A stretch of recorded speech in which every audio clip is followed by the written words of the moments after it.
오늘은 제 17장 기도 응답의 4가지 특징입니다. 교독합니다. 내가 여호와를 항상 송축하며 내 입술로 항상 주를 찬양하리이다. 내 영혼이 여호와를 자랑하리니 공고한 자들이 이를 듣고 기뻐하리로다. 나와 함께 여호와를 광대하시다 하며 함께 그의 이름을 높이세. 내가 여호와께 간구하매 내게 응답하시고 내 모든 두려움에서 나를 건지셨도다. 그들이 주를 앙망하고 광채를 내었으니 그들의 얼굴은 부끄럽지 아니하리로다. 이 공고한 자가 부르짖음에 여호와께서 들으시고 그의 모든 환난에서 구원하셨도다. 여호와의 천사가 주를 경외하는 자를 둘러 진치고 그들을 건지시는도다. 너희는 여호와의 선하심을 맛보아 알지어다. 그에게 피하는 자는 복이 있도다. 너희 성도들아 여호와를 경외하라. 그를 경외하는 자에게는 부족함이 없도다. 젊은 사자는 궁핍하여 줄일지라도 여호와를 찾는 자는 모든 좋은 것에 부족함이 없으리로다. 아멘. 네, 오늘은 우리 17번째 시간 기도 응답의 4가지 특징에 대해서 함께 말씀을 나누면서 우리 모두가 이제 기도하되 기도 응답의 놀라운 축복을 누리는 자리까지 나아가는 믿음이 있기를 축원합니다. 사실 많은 분들이 기도는 힘들다 이렇게 말합니다. 예를 들면 우리가 50일 동안 새벽 저녁으로 기도합니다 라고 말하면 사람들이 그 힘든 걸 어떻게 하냐 그래요. 그 힘든 걸 어떻게 하냐 그래요. 여러분, 기도는 힘들지만 그 기도 응답은 크고도 놀라우며 우리를 복되게 할 줄로 믿습니다.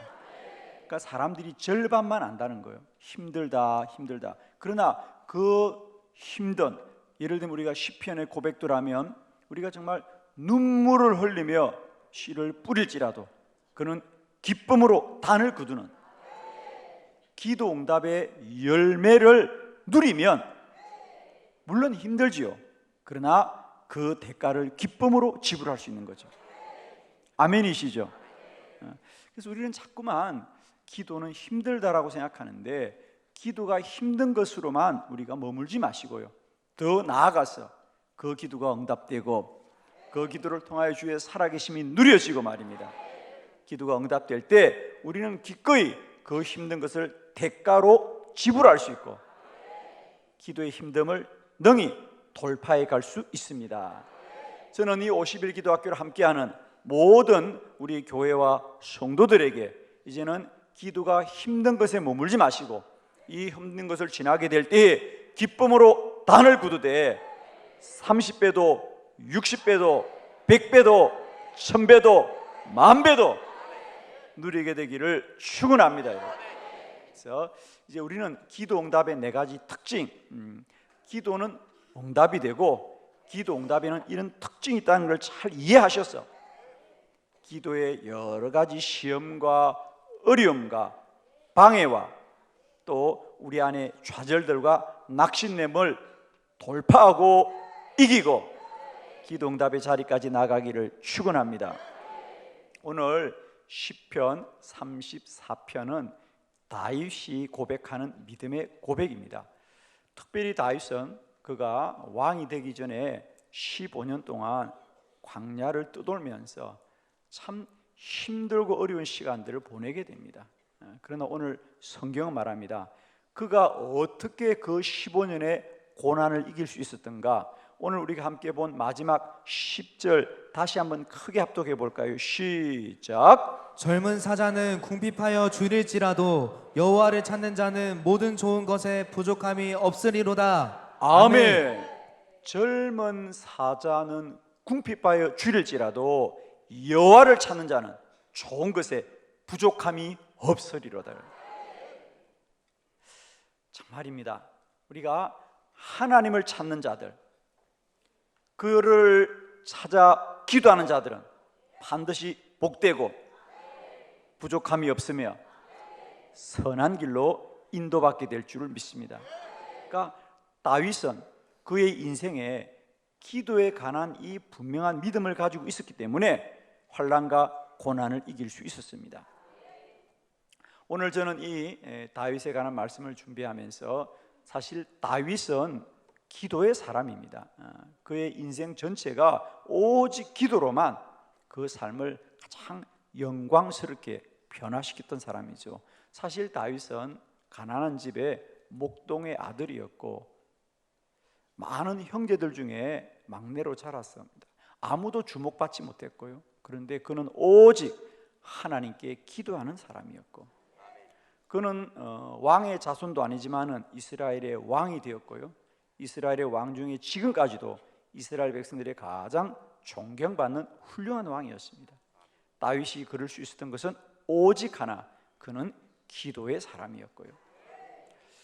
우리가 다윗의 생애를 쭉 한번 돌아보면 그는 기도하지 않았다면 어떻게 그가 그 인생들을 견디고 이기고 돌파할 수 있었을까? 저는 성경에 많은 기도의 사람들이 있고 많은 믿음의 사람이 있습니다만 그 중에 이 다윗의 기도는 정말 그에게 저런 기도의 삶이 없었다면, 기도의 믿음이 없었다면 어떻게 그가 저 삶을 잘 이기고 견딜 수 있었을까? 그런 생각이 듭니다. 제가 오늘 이 시편 34편을 보면서 그냥 그런 생각이 들었어요. 그동안 성경에서 보았던 다윗의 그의 인생의 세 가지 기도를 꼽으라면, 그죠? 제가 그냥 그런 별명을 붙였어요. 다윗의 인생 기도. 그러니까 다윗의 많은 삶의 순간이 있었지만은 그 순간 속에 정말 가장 그의 인생을 지켜주었던 세 번의 기도가 있었던 게 그냥 떠오르더라고요. 뭐 이건 특별히 정리한 건 아니고요. 그냥 제가 평소에 이 다윗의 기도에 관한 말씀들을 늘 읽다가 오늘 이 본문을 보면서 정말 주를 찾는 자에게는 부족함이 없다고는 이 다윗의 고백은 그의 인생의 고백입니다. 자, 우리 한번 세 가지만 다윗의 인생 기도입니다. 이 세 가지 기도를 한번 보면서 다윗이 어떤 기도의 고백이 여기서 나왔는가를 알 수 있겠죠. 자, 첫 번째로는 시글락에서의 기도를 우리가 잊을 수 없습니다. 사무엘상 30장 8절을 한번 읽어볼까요? 다 같이 시작. 다윗이 여호와께 묻자와 이르되 내가 이 군대를 추격하면 따라잡겠나이까 하니 여호와께서 그에게 대답하시되 그를 쫓아가라. 내가 반드시 따라잡고 도로 찾으리라. 아멘. 이제 그가 15년 광야를 방황하다가 이제 마지막 쯤입니다. 이제 이 고비를 지나면 그가 이제 이스라엘의 왕이 되는데, 그가 하루는 그의 부하들을 데리고 전쟁을 나갔다가 처소를 돌아오는데 그의 처소 시글락이 불이 탑니다. 그죠? 불이 타고 또 가족들은 다 아말렉에 붙잡혀 갈 때에 정말 아무도 어떻게 할 줄을 모릅니다. 지난 15년 동안 이 다윗을 따르고 충성했던 그의 부하들도 다윗을 돌로 치고자 하더라고요. 너무 힘들고 어려우니까, 그죠? 아무도 다윗의 편을 들지 않고 다윗도 어떻게 할 줄을 모르죠. 우리 인생에 생각지도 않은 환난과 고난을 누가 이길 수 있겠습니까? 그런데 놀랍게도 다윗은 그 위기의 순간에도 기도하더라. 다윗이 여호와께 묻자와 이르되 내가 이 군대를 추격하면 따라잡겠나이까? 다윗이 간절하게 기도하자 여호와께서 그에게 대답하시더라. 그를 쫓아가라. 내가 반드시 따라잡고 도로 찾으리라. 아마 어쩌면 제 생각에는 다윗의 인생의 가장 큰 위기의 순간 중에 하나가 이때가 아니었겠는가 싶습니다. 그러나 정말 그때 다윗이 기도를 할 수 없었다면, 기도하지 않았다면 그는 이 인생의 위기와 고난을 어떻게 이길 수 있었을까? 그러나 그는 그 순간 기도함으로 그의 삶의 고난을 잘 이기고 또 견딘 줄로 믿습니다, 여러분. 그래서 첫 번째, 시글락에서 생각지도 않은, 그건 다윗의 잘못이 아니고 우리가 인생을 살다 보면 나와 상관없이 어떤 환난과 고난이 우리에게 예고도 없이 닥칠 때가 있습니다. 그러나 기도하면 부족함이 없으리로다. 두 번째 다윗의 인생 기도를 아마 꼽으라면 저는 이 기도를 꼽을 수 있을 것 같습니다. 먼저 우리 감람산의 기도인데요, 사무엘하 15장 31절 말씀 함께 볼까요? 다 같이 시작. 어떤 사람이 다윗에게 알리되 압살롬과 함께 모반한 자들 가운데 아히도벨이 있나이다 하니 다윗이 이르되 여호와여 원하옵건대 아히도벨의 모락을 어리석게 하옵소서 하니라. 아멘. 이제 이 기도는 산에서 부르짖는 기도입니다, 그죠? 다윗이 이제 왕이 되었고요, 나라가 안정해서 정말 무엇 하나 부족함이 없는데 어느 날 다윗은 너무도 믿어지지 않는 소리를 듣게 되죠. 뭐냐면 그의 아들 압살롬이 반란을 일으켰다는 거예요. 어느 날 밤에 갑자기 궁전에서 반란이 일어났습니다. 그리고 그 반란을 주도한 사람은 원수가 아니고요, 자기 아들입니다. 그리고 그와 함께 있던 아히도벨은 어제까지만 해도 다윗에게 충성스러운 신하였습니다. 아들과 그가 가장 신뢰하던 그의 신하가 서로 모함을 하여서 이렇게 왕을 쫓아냅니다. 다윗이 잠을 자다가 밤에 감람 산길로 올라가더라 그래요. 밤에 올라갑니다. 얼마나 그가 황망했으면 신발도 신지 못하고 머리가 풀린 채 산으로 뛰어가는 겁니다. 오늘 본문은 그 장면을 우리에게 소개하고 있는데, 그렇게 산길을 도망가고 있는데 이제 아마 수시로 궁전에서 어떤 일이 벌어지고 있고 이게 어떻게 된 영문인지를 이게 계속 그의 부하들이 찾아서 알려주지 않겠습니까? 이제 길을 도망가는데 어떤 사람이 말하기를, 왕이여, 이 모반은 압살롬과 함께 아히도벨이 함께 하고 있습니다. 더 놀라운 이야기였죠. 그러자 다윗이 뭐 특별한 장소에서 무릎을 꿇고 기도한 것도 아니고요, 그냥 그 산길을 도망가면서 그가 마음속으로 기도합니다. 여호와여 원하오건대 아히도벨의 모략이 어리석게 하옵소서. 정말 단 한 절의 기도입니다. 뭐 전능하신 하나님 이런 거 없어요. 수식어도 없이 그냥 여호와여 아히도벨의 모략이 어리석게 하옵소서. 그 밤길을 가면서도 그는 하나님께 기도하기를 잊지 않습니다. 그리고 그 한마디의 기도가 그 압살롬과 아히도벨의 모든 모략을 부끄럽게 하고 무산되게 하지요. 그 이후에 압살롬은 다윗을 추격하다가 죽게 되고 아히도벨은 스스로 목숨을 끊고 맙니다. 하나님이 하시면 인간의 모든 부끄러운 수고도 무너지게 할 것이에요. 그들은 군대를 동원하고 그들은 그들의 지식을 모아서 사람들의 뜻을 움직이고 무리를 움직이지만 여러분, 가장 강한 자는 하나님을 움직이는 자입니다. 다윗은 홀로 기도했어요. 우리는 세상을 살다 보면 사람을 많이 모아야 될 것 같고 우리가 많은 힘을 가져야 될 것 같지만 기도하는 자가 가장 강한 자입니다.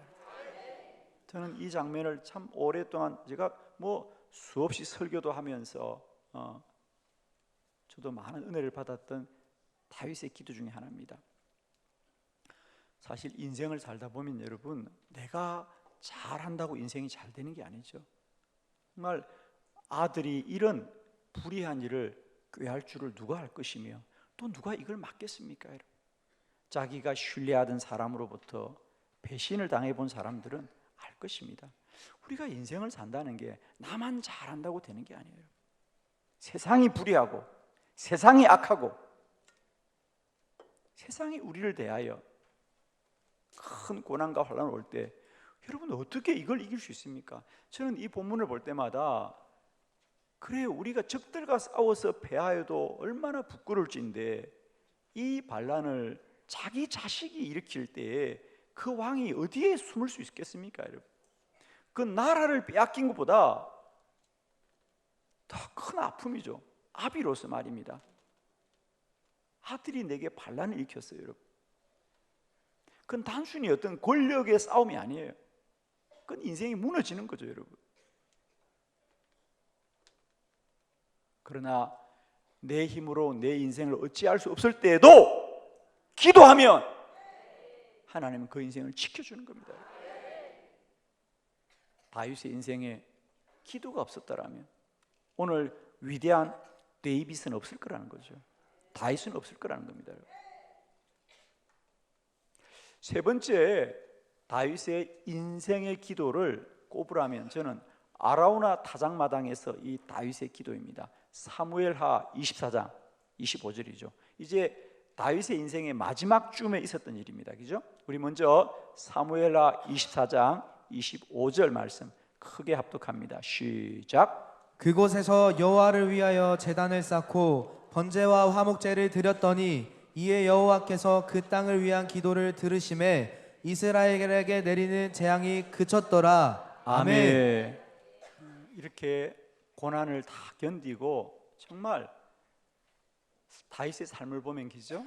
그가 사울 왕의 택함을 받아서 궁전에 들어갔지만 시기하는 사울 때문에 15년을 도망을 다니고 그가 왕이 된 영광스러운 자리에 갔지만 또 아들로부터 반란을 당하며 정말 너무너무 고통스러운 시간을 보내지만 그는 왕으로서 또 나라를 잘 지키고 나라가 부강합니다. 그래서 다윗 왕 때 이스라엘을 보면 이스라엘의 영토가 가장 넓고요, 나라가 부강했습니다. 오늘 이 성경은 이제 다윗이 그의 왕의 마지막 쯤의 이야기죠. 그런데 우리 인생에는요, 우리가 외적으로 힘들고 어려운 일도 있고 다른 사람으로부터 어려운 일도 있지만은 사실 가장 큰 인생의 고난과 고통은 자기 자신으로부터 온다는 거죠. 다윗의 인생의 가장 큰 실수 중에 하나가 이 교만함이었어요. 이제 나라가 부강하고 나라가 안정되니까 야, 내가 얼마나 이 나라를 크게 부강시켰는지 인구 조사를 하고 싶은 거죠. 하나님이 원치 않는 일이었습니다. 그런데 그는 인구 조사를 합니다. 물론 그 일로 하나여 하나님께 큰 책망을 받고 온 나라에 전염병이 들어서 백성들이 고통을 당합니다. 그때 다윗이 다시 기도합니다. 이 아라우나 타작마당에서 번제와 화목제를 드리면서 하나님 앞에 회개의 기도를 드립니다. 오늘 이 본문은 어쩌면 다윗의 인생에 지금까지 외적이고 또 다른 나라와의 전쟁 이런 것들은 다 이긴 다윗인데 마지막 자기와의 전쟁에서 무너지게 되죠. 그런데 그것도 그는 기도합니다. 오늘 그곳에서 여호와를 위해 제단을 쌓고 번제와 화목제를 드렸다는 것이 바로 이 아라우나의 타작마당입니다.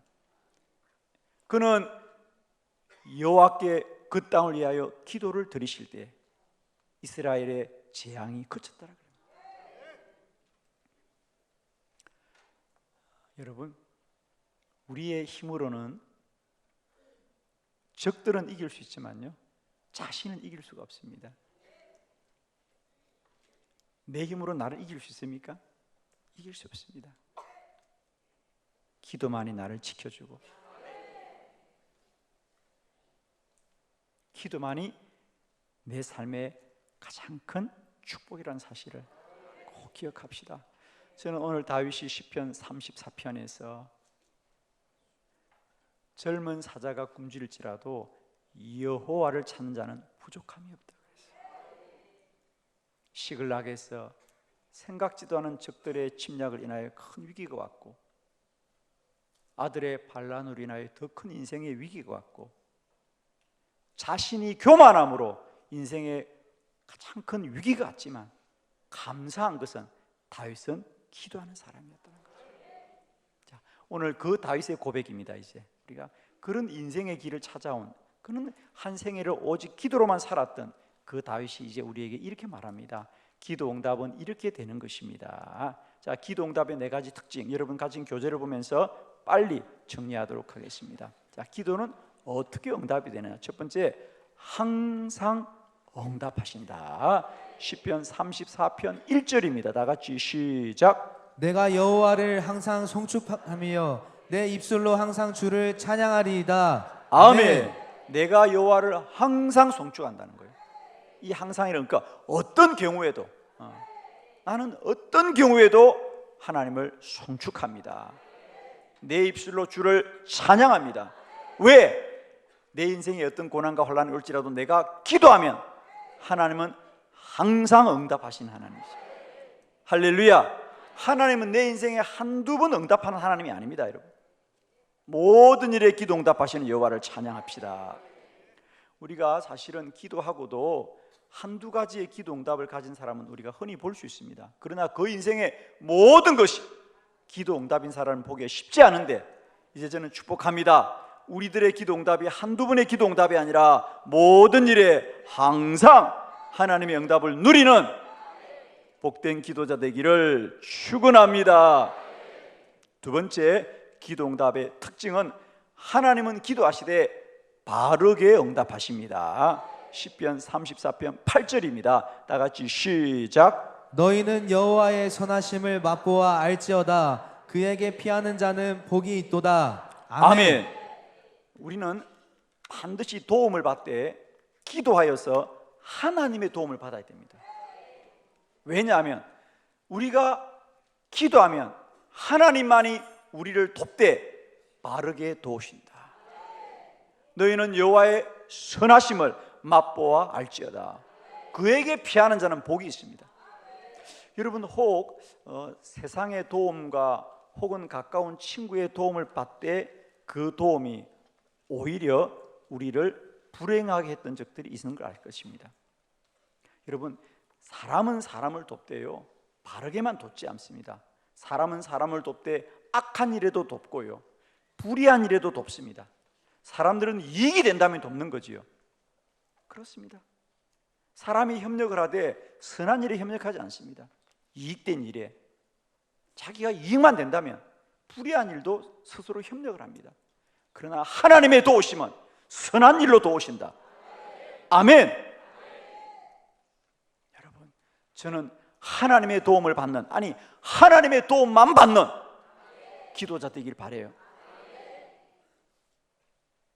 여러분, 사람에게 손을 뻗으면 사람은 돕되 불의하게도 돕습니다. 악하게도 돕습니다. 그러나 여호와는 선한 일로 돕는다.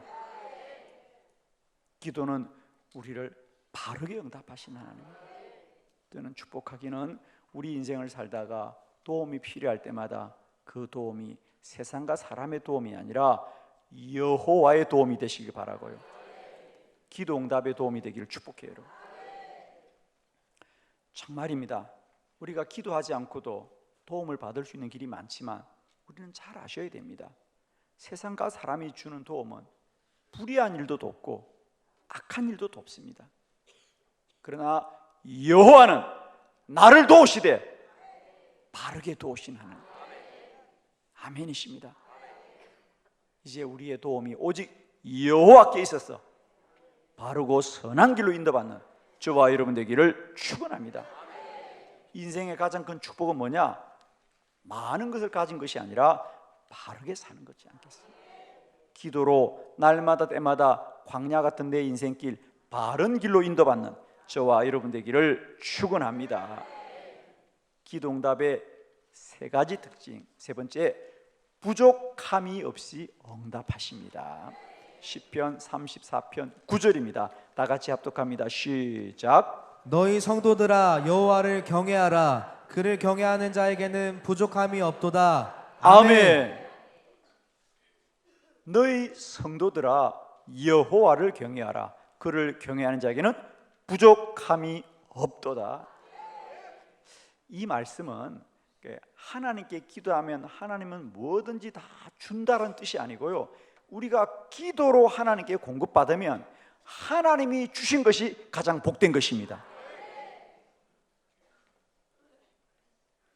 아멘. 이제 우리는 왜 기도로 살아야 되느냐? 내가 기도하여서 하나님의 공급을 받으면 하나님은 언제나 우리에게 하나님이 주시는 것만이 내 삶에 가장 합당한 것입니다. 여러분, 우리는 많은 것을 갖고도 부족해요. 여러분 집에 우리 여기 여자분들 많이 계시는데 집에 옷이 많아요? 옷이 없어요?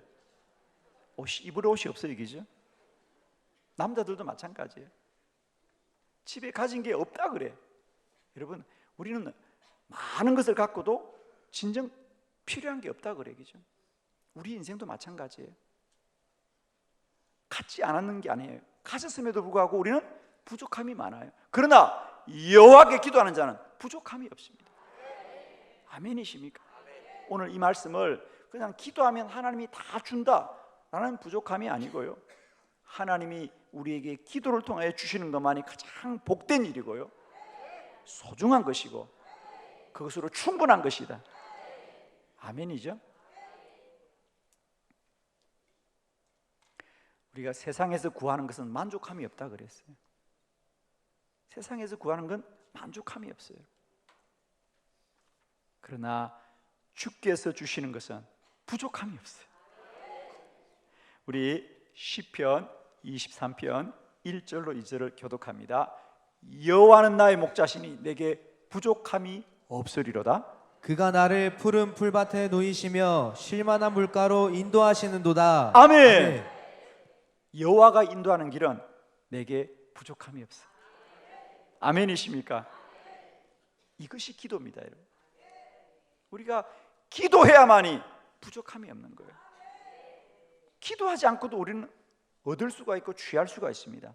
세상과 사람이 주는 것은 아무리 가져도 만족함이 없어요. 그러나 여호와가 주시는 것은 아무리 작은 것일지라도 부족함이 없도다. 할렐루야.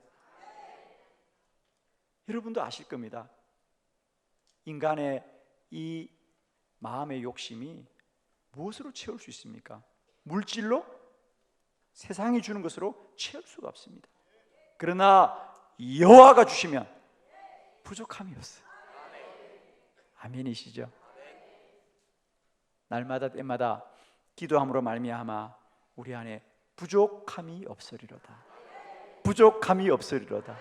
부족함이 없으리로다. 이런 은혜가 차고 넘치시기를 그리스도 예수의 이름으로 축원합니다. 마지막 네 번째 기도 응답의 특징은 좋은 것으로 응답하십니다. 시편 34편 10절입니다. 다 같이 시작. 젊은 사자는 궁핍하여 줄일지라도 여호와를 찾는 자는 모든 좋은 것에 부족함이 없으리로다. 아멘. 젊은 사자는 궁핍하여 줄일지라도 여호와를 찾는 자는 모든 좋은 것에 부족함이 없다. 기도하면 우리를 가장 선한 길로, 가장 좋은 길로 인도하십니다.